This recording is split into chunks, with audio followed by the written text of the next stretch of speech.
Hi everybody, welcome back to my YouTube channel. A bitch is back talking about books.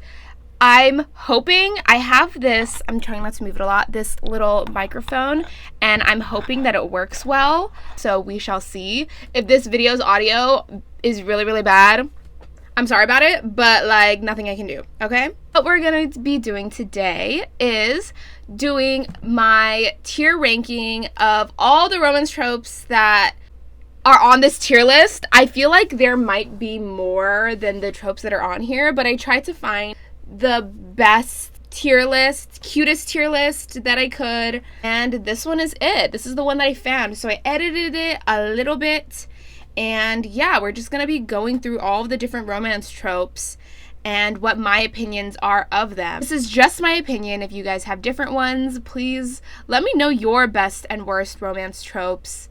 But yeah, as a romance girly, as a romance reader, I love reading romance. It's one of my favorite all-time genres, and I think it's really underrated. Like, it's not underrated in the way that it's the most sold books out there, like the romance genre is the most sold genre out there, but I feel like it gets a lot of hate just because the romance genre is very beloved by women, and apparently society hates every fucking thing that women love. I have things to say about that, but not today. We can get into that another day.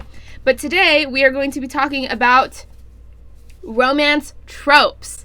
I have 5 different parts of the tier list. I have 4 rankings. The first one is always hits, aka I love it, it's superior.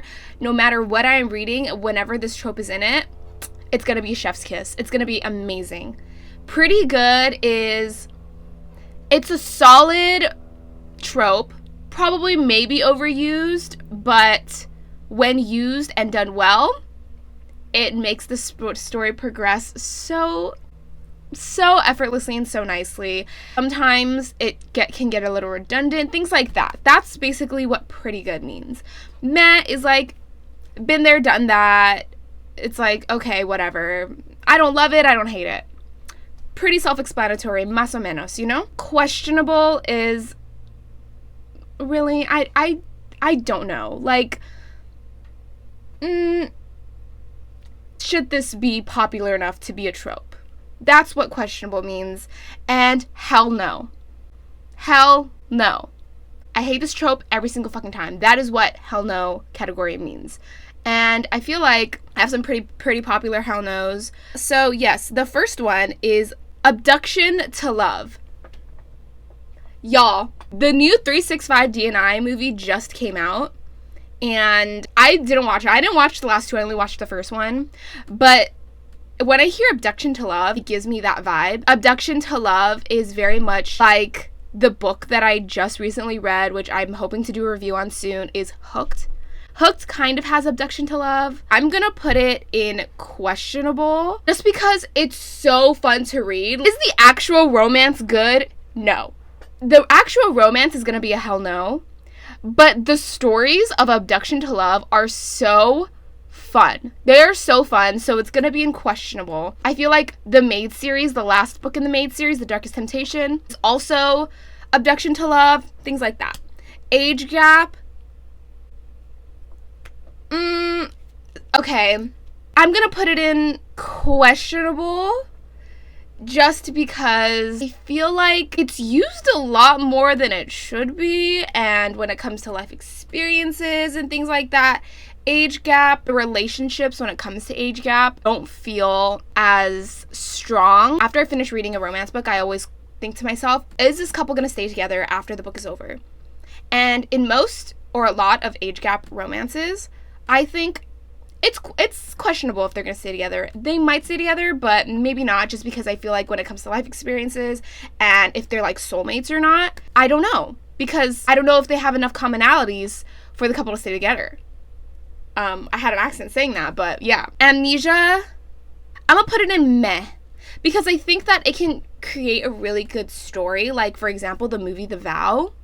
Like Rachel McAdams and all of the love and like trying to learn to re-love each other. Oh my god, that is so cute. But I don't know what it is about those stories. I think I haven't read enough of amnesia stories where I feel like once you've read one amnesia story, you've kind of read them all. So that's where I'm going to put. Angst always hits. I'm not sorry about it. I love angst. I love pining and the feelings. Angst is what gives me butterflies in my stomach, okay? And when I read romance, that is the thing that I need. I need to feel the butterflies in my stomach. And I am a very emotional reader. I cry in like every single freaking book. I love that feeling of feeling the book's people's feelings. That's the one thing I will give Ali Hazelwood, is that her characters, like the way she writes, I feel those butterflies. Oh my freaking god. It's because of the pining. I feel the butterflies. I felt the butterflies. I was like, oh my god, this man loves her. I love angst. I am an angst whore. Okay? Hook, line, and sinker, butterflies. Kind of controversial that I like it, because some people love it, some people hate it. I love angst. Okay? Arranged marriage. You know, the thing about arranged marriage is that I think it's cute because one of those stories where it's like they learn to love each other, like they don't like each other at first, or they're forced into this, it's like a close proximity type of thing. I'm gonna say arranged marriage is pretty good. But the thing about arranged marriage is that it's such a small part of the trope. Like, it's the aspect that brings the people together, but it really depends on the story if it's gonna be good or not. Bad boy, good girl. Okay, with the amount of times I've read a bad boy, good girl book, I love it, because I would say that, in general, the bad boy, good girl trope, what I would want for my real life.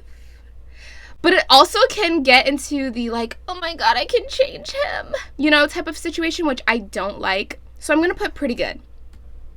Pretty good. Banter. Always hits.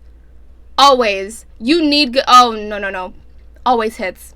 I'm not even going to have to explain that one. BDSM. Okay, if we're getting to smut talk, dang, this tier list. If we're getting to smut talk, okay, the thing is, BDSM is not a trope. It's not a trope. It's a thing that you either like or don't like. I love a good dom. Okay, so I'm gonna put, it's not a trope, so I'm gonna put meh, but I think that BDSM type situations could get me going, you know? Best friend's brother. I'm gonna put meh as well, just because I think that with a lot of best friend's brother books, it's the same thing. It's really just like, oh my god, like they get together. It's a little bit of a forbidden romance type of situation. And the entire book for a lot of these books is, we need to keep it a secret. And that is just kind of meh to me. Someone makes a bet. Oh my god, it's giving after she's all that. I love in books when kind of hate on them at first, and then you see that person that you make the bet on in a new light, and then you like fall in love with them. But it's also just kind of like, oh, so all of a sudden now you think I'm so amazing, but you treated me like shit before. It's kind of one of those things. I don't know if I'm making sense at all. I'm gonna say questionable, because it's like you had to wait until everybody saw how amazing the main character was before you actually could see my worth, you know? Like, it took you really that long to like see my worth. I don't know. It's giving that, but questionable. Billionaire. I'd say pretty good. Because I think with billionaire romances, I like the fact that they really love each other for each other. Or if the guy is a billionaire, I think most of the time it's the guy. If it's like a heteronormative, you know, love story, which I read a lot of, if the guy's the billionaire, which is most of the time, they love the girl for reasons that have nothing to do with financial gain, has everything to do with how they are as a person. And I really love that, and like their likes and dislikes. So I do like that aspect of it, like going that way, that the guy loves the girl for those reasons. But the thing about the billionaire romance trope is I really don't like how monetarily motivated it is for the girl side. Oh my god, he like bought me this, he bought me that. I just don't care about those things. Like I said, I'm an angst bitch. I love angst. And I think you lose a lot of the angst when it comes to that. It makes the girl feel a little bit shallow in that way. A lot of billionaires inside the actual romance books, when I think about a lot of the billionaires in them, for example, the Dreamland Billionaires series, Christian Grey, like all of them kind of feel like the same character and the same person. Actually, I'm going to say billionaire. I'm going to change it and put it in meh, just because like of all the things I've listed. Drunken hookup. Okay, might be an unpopular opinion, but I love a good drunken hookup. I'd say it's pretty good. All the Wattpad stories that start with the drunken hook, I love them. I actually really like a drunken hookup. sometimes it's really annoying when you can tell the author didn't know how to progress the plot, so they're just like, oh, let's put a drunken hookup in there. But I love a good drunken hookup. I don't care. It's like it's like, ooh, it's very much entertaining to read. That's for sure. Enemies to lovers. If we're talking about true enemies to lovers, I think can only really be done in fantasy. I'm gonna say always hits because there's a lot of angst in it. If it's gonna be a contemporary romance, enemies to lovers, questionable. But I'm gonna put enemies to lovers as always hits just because of all of the angst in it. There's so much tension. Oof. And I love tension. Fairy tale romance. I wouldn't consider fairy tale romance a trope. Okay, I'm gonna say always hits just because I love a good fairy tale retelling. I love fairy tales. I love, like, the Lunar Chronicles. Oh my god, dude. Growing up, the Lunar Chronicles were I loved the Lunar Chronicles. I've always wanted, because I'm an actress, I would always love to have played Cinder in the Lunar Chronicles, and that was the first time where I really saw, like, an Asian character that I really resonated with and was actually in stories. And that series is so good, and I love Marissa Myers. That is such a tangent. I do love fairy tales. I like fairy tale retellings. Like, The Cruel Prince is fairy tale. I'd say A Court of Thorns and Roses fairy tale. Yeah, I do love a good fairy tale. Fake relationship. Okay. I like the situations that you can get into in a fake relationship. When you have fake relationship trope, a lot of the scenarios are really entertaining to read. The idea of a fake relationship is just so out of the ballpark. Like, there's so many fake relationship books. In reality, who gets into a fake relationship? You know what I mean? But a lot of my favorite books have fake relationship. So I'm going to say pretty good. Just because it's unrealistic in real life, but I love to read it. I love The Deal. The Deal is my guilty pleasure because it's so cute, but it's so misogynistic. Like, undertones of misogyny, but it's so cute. Like, I don't know. And yeah, I love a good fake relationship. I think the situations in it can be really awkward and cute at the same time. And I love that. Foreign romance. I don't think I've read a lot of foreign romance, to be honest. But I'm going to wait for that one. But friends to lovers always hits. The, like, idea of a friends to lovers in real life, no, I would never date any of my friends. But friends to lovers in a book, there's just that basis of, like, understanding who the other person is and having that already set kind of, like, relationship with each other before they get into like a lover's relationship. That is just really good. You know, like, you already like each other as people. They just add sex and, like, chemistry to it. I love it. I love it. I love it. Anyway, hate sex. Oh my god. Is that even a trope? I'm gonna say it's pretty good. If we're talking about AO3, Wattpad, like, the actual scenes? Oof. Okay, if we're talking about the actual scenes, this is not a trope, really. But if we're talking about the actual scenes of hate sex, I'm gonna say always hits. Always hits. Oh my god, those scenes are so fun, and, like, they get me going, you know what I mean? For example, Twisted Hate. Oh my god, those scenes in there? A lot of Wattpad stuff that I read, I'm really exposing myself right now, but yeah, actual scenes, they always hit. Foreign romance. Let's just go back to foreign romance. Let's get it out of the way. I'm gonna say questionable, because I haven't read a lot of it. I'm sorry. Huddles for warmth. Okay, I gotta get through these quick. I'm, like, taking way too long on this. That's kind of cute. That's cute, thinking about it. It's giving Nina and Matthias in the Six of Crows duology. The entire time I was reading it, I was calling Matthias Matthias. I'm so fucking stupid. And then I watched the show, and they kept calling him Matthias. I was like, dude, I'm so fucking dumb. Anyway, human and vampire. Okay, I know people shit on the Twilight series, but I genuinely, unironically love the first Twilight movie. I have to rewatch the rest to, like, know my actual opinion on it. But I think that people only hated the Twilight series just because, oh my god, like, teenage girls liked it. I unironically really like the first movie, and I actually think it's really good. Maybe I'll do a whole video on that because I thought it was a vibe. And it was a cultural reset. And the actual dialogue Edward and Bella had to each other, oh my god. It was so realistic to talking to your crush and being so awkward. That is so realistic. I loved the first Twilight movie. I don't care. Anyway, human vampire, I'm gonna say pretty good. Hurt, comfort. Who did this to you?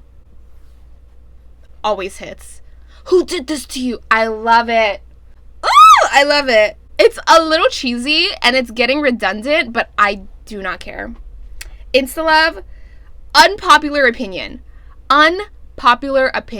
but I actually really, really like Insta-love. For example, one of my favorite books of all time is The Kiss Quotient, and that was very Insta-lovey.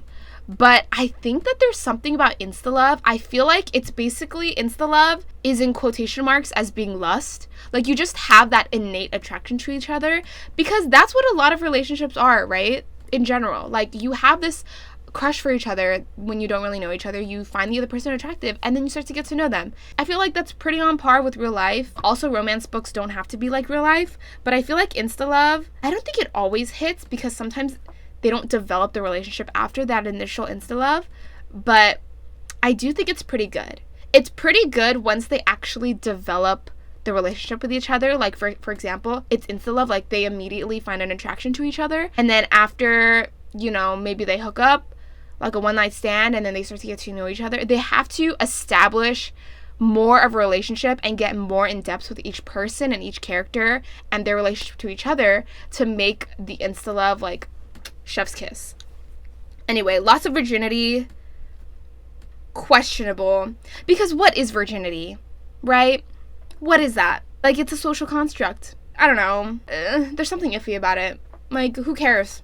Honestly, who cares if you're a virgin or not? Wow, I'm very surprised that I don't have any hell no's yet. Oh, I think I just got my hell no. Love triangle.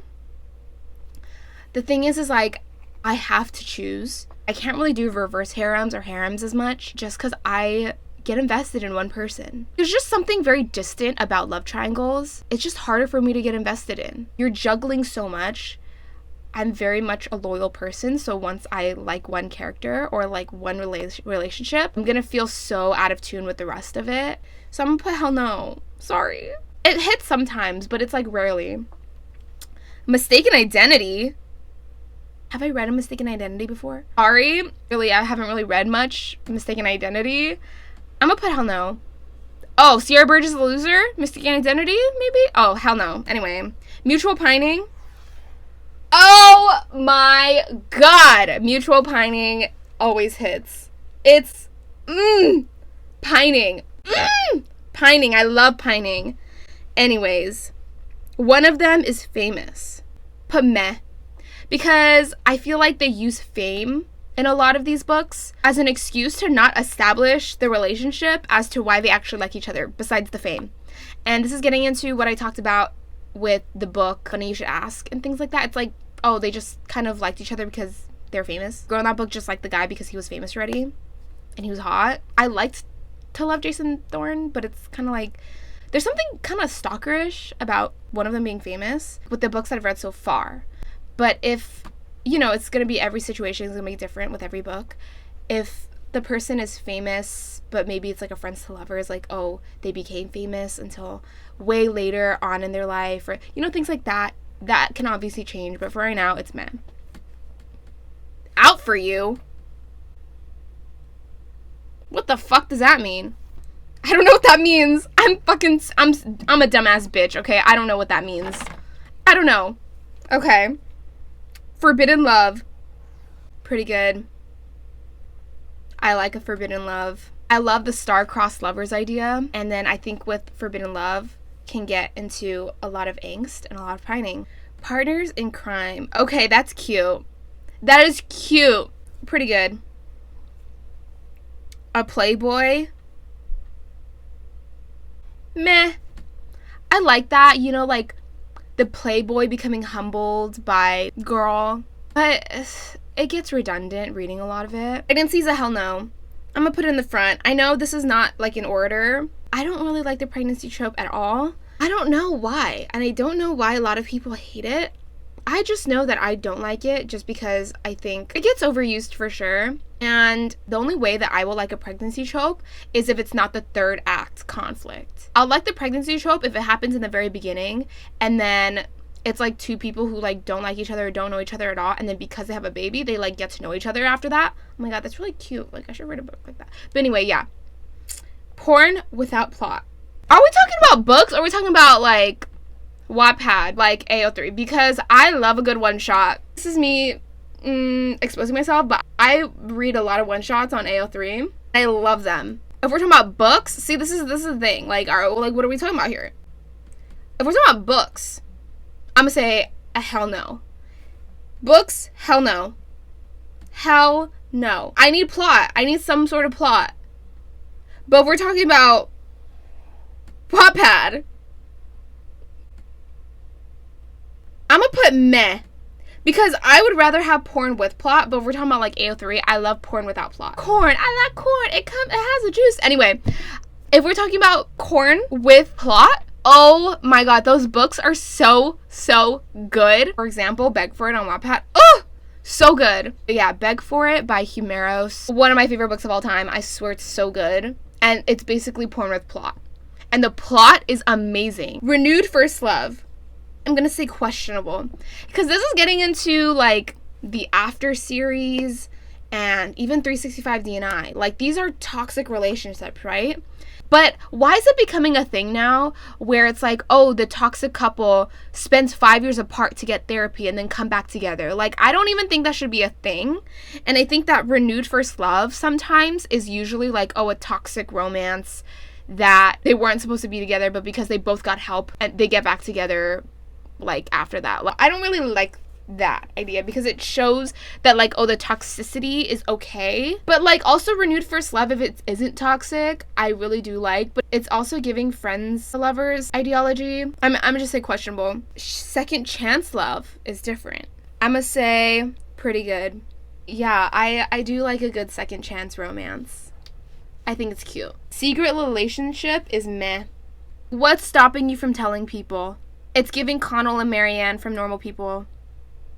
I don't like it. Actually, I'm gonna put questionable. Like, it's just kind of annoying. Like, why do you have to keep it a secret for? What's stopping you from telling people? Sharing a bed. I think it's cute, but it's also just like one scene of sharing a bed. I'm gonna say meh. Oh my god, sleepover. What the heck is that? Sleepover is basically sharing a bed. Okay, slow burn. Slow burn, if done right, always hits. It's so good. The build up, the payoff of a slow burn. Look at my background. Look at that shit. That is a slow burn book. It's amazing. Soulmates. Questionable. I think that with the idea of soulmates, them being soulmates could be an excuse a lot of the time for them not to develop the relationship. That's what I think. Oh, they're soulmates, so they have to get together. And then that's basically the whole justification for why they should be together, when it should be more than that.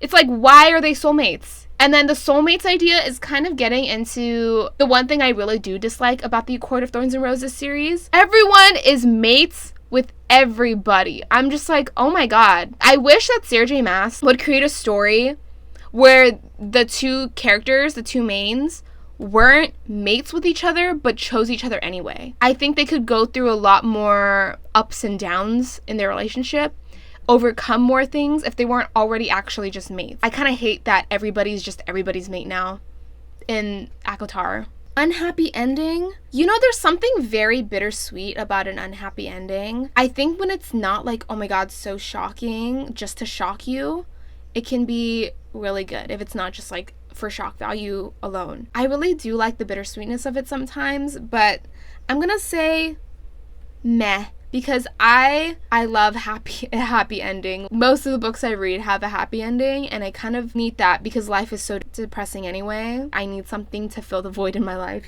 anyway. Unrequited love always hits.